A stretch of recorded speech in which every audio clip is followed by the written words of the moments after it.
Hi friends. आज की class Indian geography और जैसा कि इंडियन ज्योग्राफी में आपने पढ़ा है, इसके पहले सिंधु नदी और सिंधु नदी के बाएं छोर से मिलने वाली नदियां थी। तो फ्रेंड्स उसमें एक वर्ड आता है दोआब। सबसे पहले बाएं छोर से मिलने वाली नदियों के बीच में दोआब जो होता है उसे हम समझ लें।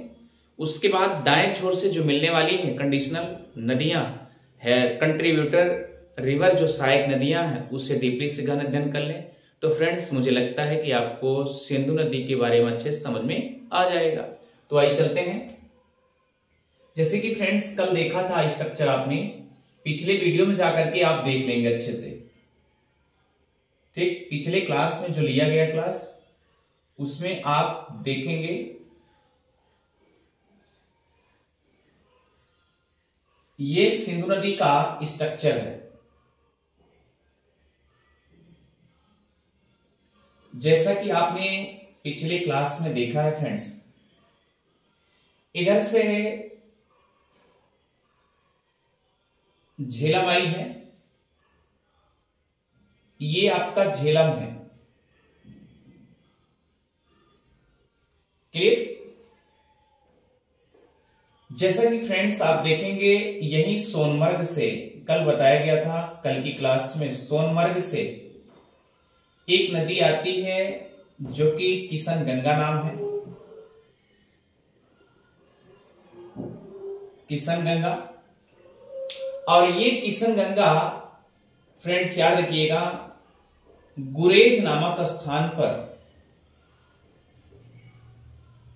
गुरेज नामक स्थान पे झेलम से मिल जाती है। और जब झेलम से मिल जाएगी फ्रेंड्स तो आप जान रहे हैं उससे नीलम कहा जाता है। नीलम झेलम, यानी पहले तो आप जान लो जब जहां से इन्हें गुरेज से मिलने के बाद झेलम नदी को नीलम झेलम कहा जाता है। क्लियर? जैसा कि फ्रेंड्स आप जानते हैं ये गुरेज से आगे पाकिस्तान में हो जाती है, और जब ये पाकिस्तान में हो जाएगी तो इस नदी को झेलम नीलम के नाम से जानते हैं, क्योंकि जैसे ही झेलम नदी पाकिस्तान में एंट्री करती है फ्रेंड्स, वहीं से उसको नीलम ही कहा जाने लगता है। यानी कि पाकिस्तान वाले खुद उसको नीलम कहते हैं। फ्रेंड्स आपने देखा था यहां से इधर से चिनाव आ रही है, चिनाव झंग या झांग नामक स्थान पे झेलम मिल जाती है। तो फ्रेंड्स याद रखिए एक वर्ड आता है दोआब। दोआब, दो मीन्स दो, आब मीन्स पानी, यानी कि दो नदियों का जो क्षेत्र है, जैसे इसकी सहायक नदी इधर भी पानी लेके जा रही, इधर भी लेके जा रही, जितना एरियाज सहायक नदी से लेकर के है सभी क्षेत्रों को क्या कहा जाएगा। जैसे ये नदी झेलम है, इधर भी आता होगा पानी, ये एरियाज ऐसे आते होंगे। तो क्या झेलम इधर से नहीं आती होगी? इधर भी एरियाज पूरा बनाए हुए हैं। तो इस नदी को, यानी झेलम और चिनाव के बीच में, ये आपकी चिनाव है, इन दोनों के बीच में जो दोआब बनता है उस दोआब को फ्रेंड्स याद रखिए चाज नाम है। क्या नाम है? चाज। ये आप लिखेंगे, यहां आप पॉइंट डालते जाएंगे, झेलम प्लस याद रखिए चिनाव के दोआब को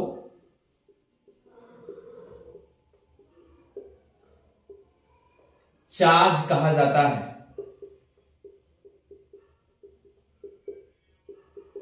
इतनी बातें अच्छे से समझ में आ गई। आइए चलते हैं आगे। अब देखिए फ्रेंड्स ये तो झेलम और इसके बारे में हो गया। आप देखेंगे रावी, इधर से रावी आ रही है, जैसा कि आपने सराय सिंधु में देखा कि रावी मिलती है, ये आपकी रावी है। इसके बाद आप देखेंगे ब्यास, ब्यास हरिके नामक स्थान पे सतलज से जाके मिलती है। क्लियर? और यहां रामपुर शहर में जाके मिलती। ये आपकी ब्यास है। अब इस पॉइंट को आप नोट करेंगे। ये याद रखिए, ब्यास इकलौती नदी है जो कि पंजाब में ही स्थगित हो जाती है, यहीं पर पानी दे देती है कि सतलज को दे देती, कहती है ले जाओ, अब हम आगे नहीं ले जा पाएंगे, इसलिए ध्यान दीजिएगा, दे देती है ब्यास नदी। तो ये स्ट्रक्चर हुआ। अब चलते हैं, यहां रावी है और यहां ब्यास है। तो रावी और ब्यास का याद रखिएगा, पहले तो आप रावी और चिनाव के बीच में देख लीजिए कि तब उसके बाद ब्यास देखिए। जैसे ये देखिए, चिनाव का क्षेत्र इधर भी होता होगा, इधर भी आता होगा पानी, इधर भी आता होगा, और रावी का भी पानी इधर जाता होगा। ये क्षेत्र बहाव क्षेत्र होंगे। क्लियर? तो फ्रेंड्स याद रखिए, इसको तो आपने पढ़ लिया, क्या नाम है, चाज दोआब, और इसको याद रखिए, इसको पढ़ेंगे रचना दोआब। रचना दोआब, यहां तक कोई आपत्ति नहीं होनी चाहिए। अब आइए, फिर उसके बाद है, अगला है ब्यास और सतलुज के बारे में देखेंगे। ब्यास का इधर है,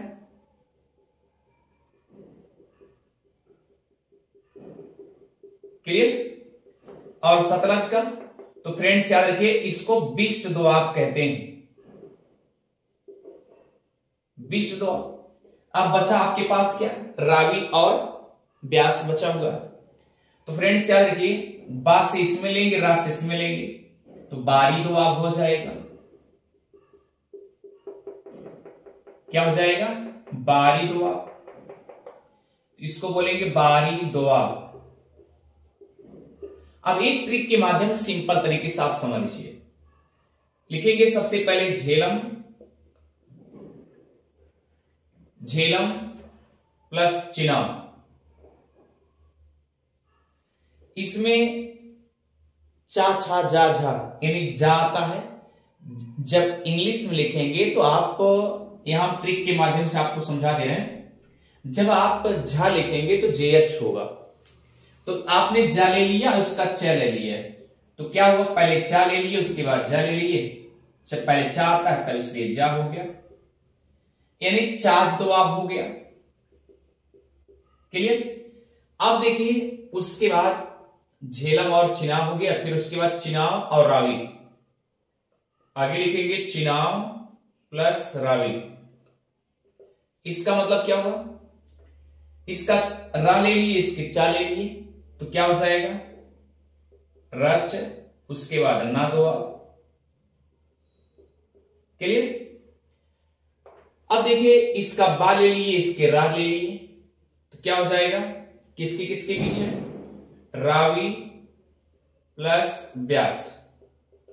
इन दोनों के बीच में क्या हो जाएगा,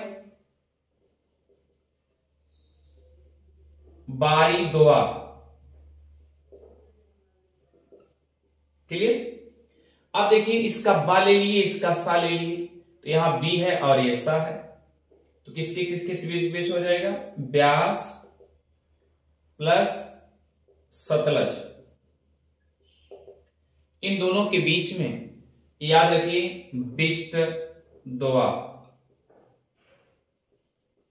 क्लियर?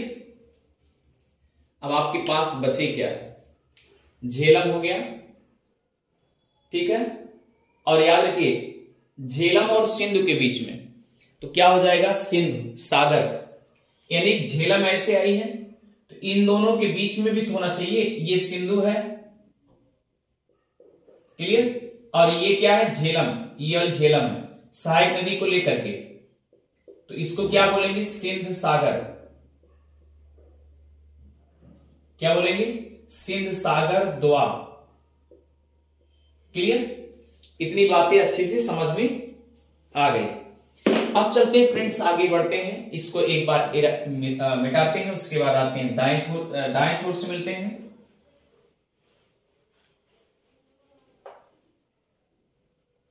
दाएं छोर से जो साइड नदियां मिलती हैं उसको भी कैच कर लें एक बार।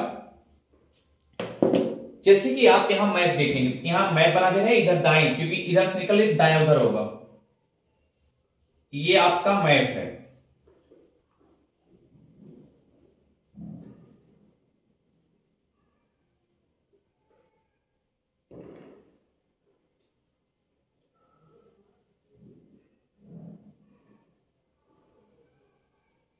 ये आपका मैप है।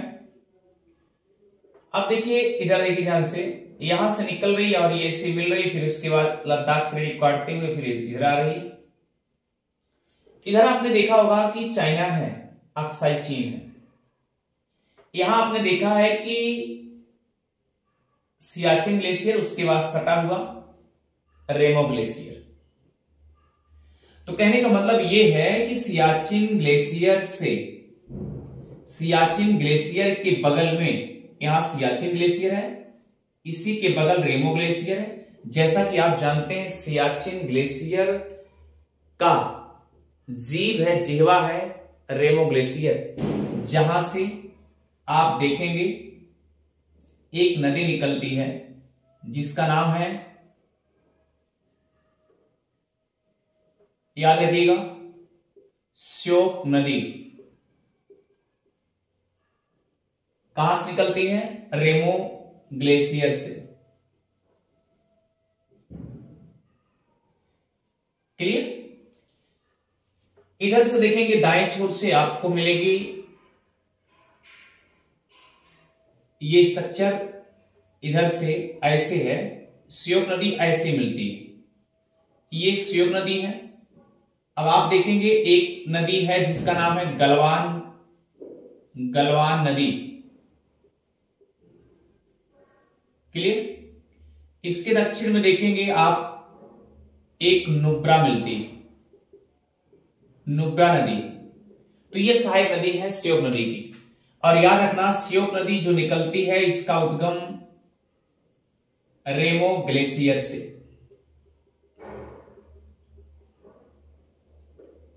कहां से? अब गलवान नदी जहां से निकलती है याद रखिएगा, गलवान नदी गलवान घाटी से। इतना आप अच्छे से नोट कर लीजिएगा, ठीक है। अब देखिए ये जो गलवान नदी है एक घाटी है, मुख्य रूप से साम जनलोम घाटी, वहां से निकलती है, याद रखिएगा स्टूडेंट अच्छे से, ठीक है। और वो भी मुख्य रूप से काराकोरम के पूर्व से, जो कि पूरी तरीके से अक्साई चीन में है।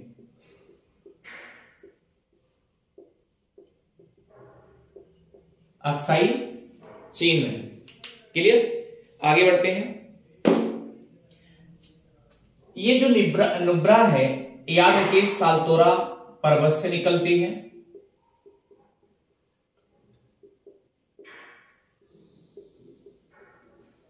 क्लियर? सालतोरा पर्वत से निकलती है। आगे देखेंगे यहां पर जो कि मेन मुख्य रूप से है, जिसका नाम है फ्रेंड्स याद रखिए गिलगिट शहर। यहां पर ऐसे गिलगिट है, गिलगिट नदी। फ्रेंड्स याद रखिए अगर आपसे पूछा जाएगा गिलगिट यही है और ये श्योक यहां से निकली हुई है, गलवान घाटी से निकली है। एक गलवान है, जी लिख दे रहा हूं और यस लिख दे रहा हूं और ये भी जी, यानी जी आई, गिलगिट हो जाएगा। एक चीज बताइएगा फ्रेंड्स याद रखिए गिलगिट नदी जो है इसको गीजर नदी भी कहते हैं, नोट कर लीजिएगा। गिलगिट नदी को गीजर नदी भी कहा जाता है, और क्योंकि ये दाएं छोर से मिलने वाली नदी है। दाएं छोर गिलगिट जो है गिलगिट की सहायक नदी दाएं छोर से जो मिलती है उसका नाम गीजर है। क्लियर? इसीलिए गिलगिट नदी को गीजर नदी भी कहा गया है। यहां तक आपको अच्छे से समझ में आ गया होगा। फ्रेंड्स आइए चलते हैं, अगला है काबुल, जो कि संगलांग पर्वत से निकलती है। संगलांग पर्वत से निकलती है। उसके बाद आएंगे कुर्रम, जो कि अफगानिस्तान से। उसके बाद देखेंगे आप काबुल, कुर्रम और गोमल। क्लियर? ये आपका कुर्रम, ऋग्वेद में कुर्रू इसको बोला गया है फ्रेंड्स, याद रखिएगा। आइए चलते हैं, ये जो निकलती है ये गोमल, कोहनाक पर्वत से निकलती है। क्लियर? आगे देखेंगे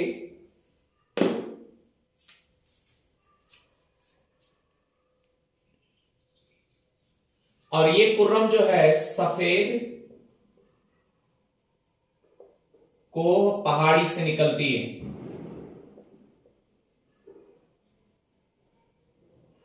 क्लियर? सफेद कोह पहाड़ी से निकलती है।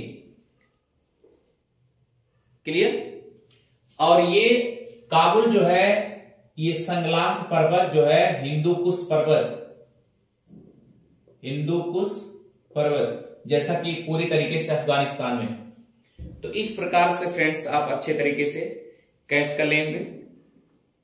और याद रखिए, ये जो गोमल है जब पाकिस्तान में प्रवेश करती है तो कुन्नार नामक पर्वतीय स्थान से एंट्री करती है। ये नदी पाकिस्तान में जब प्रवेश करती है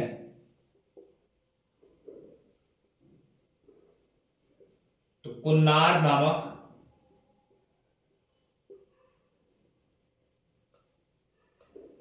पर्वतीय क्षेत्र से प्रवेश करती है।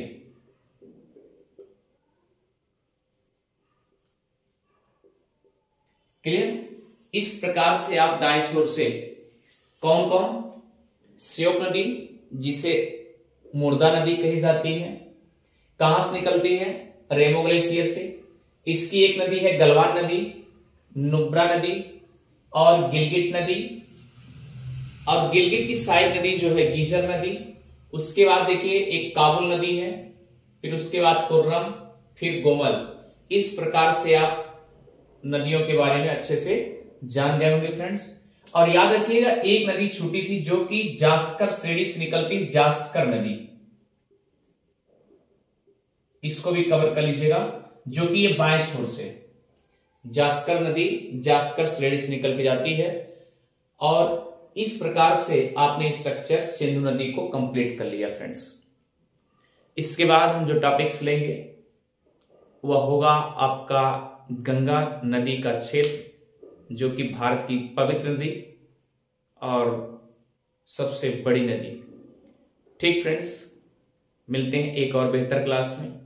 आपके मन में उठ रहा होगा कि आखिर बड़ी नदी कैसे हुई, क्योंकि ये पूरे भारत में ही प्रवेश करती है। बाकी ब्रह्मपुत्र तो उससे भी बड़ी है, जैसे कि 2900 किलोमीटर, और सिंधु तो 2880 किलोमीटर है। लेकिन उसका बाहरी क्षेत्र भी तो है, यानी भारत के अलावा बाहर भी निकल रही है। लेकिन गंगा जो है स्पेशल मुख्य रूप से देखेंगे तो आप भारत की है, इसलिए भारत की राष्ट्रीय नदी और लंबी नदी। फ्रेंड्स मिलते हैं एक और बेहतर क्लास में, और आप उदय GS रिसर्च सेंटर को सब्सक्राइब करना और शेयर करना कभी ना भूलें। Thank you friends.